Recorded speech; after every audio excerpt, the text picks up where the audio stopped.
miss seeing my family more regularly, but I also have my family here with the sisters too. So I've gained that, that family with it, and my family, has gained many daughters. Ashley grew up in a devout Catholic family in Lake St. Louis. She felt drawn to nuns when she was a little girl. In high school, she wondered if God was sending her signs. At Mass that day, there was a seminarian there that had come to talk about like the priesthood and supporting the seminary. And then, he put in a little tidbit about religious life at the end. And so I was kind of like, God, was that directed towards me? And so I kind of thought about it a little.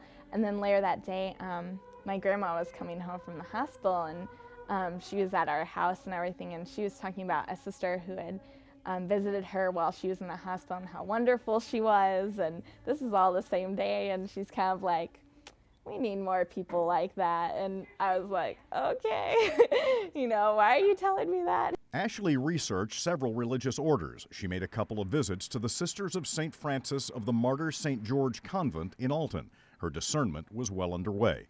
But she was off to college. After a year at the University of Missouri-Columbia, the call to become a nun was getting stronger. Things that constantly kind of come up in my head, like, oh, the sisters are doing this right now, or like, during this time, like based on their schedule, or I would constantly go on to the sisters' website, to see like, is there anything new added to the blog or the pictures? At age 19, Ashley entered the convent. I mean, I feel like 100% certain. I'm pretty sure that this is really where he wants me, so that's where I want to be.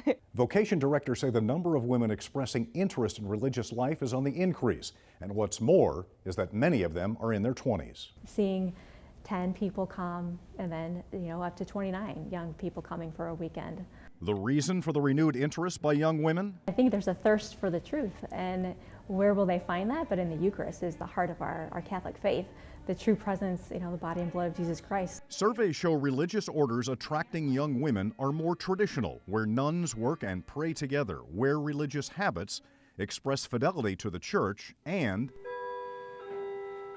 participate in adoration before the Eucharist. When you have young people in front of God Himself in the Eucharist, their hearts are going to be open, and that's where they will find their vocation. That joy of really giving myself to Him and then giving myself to others, like in whatever is asked of me in my work or in my prayer, like offering that to Him for many people, Now and will be forever.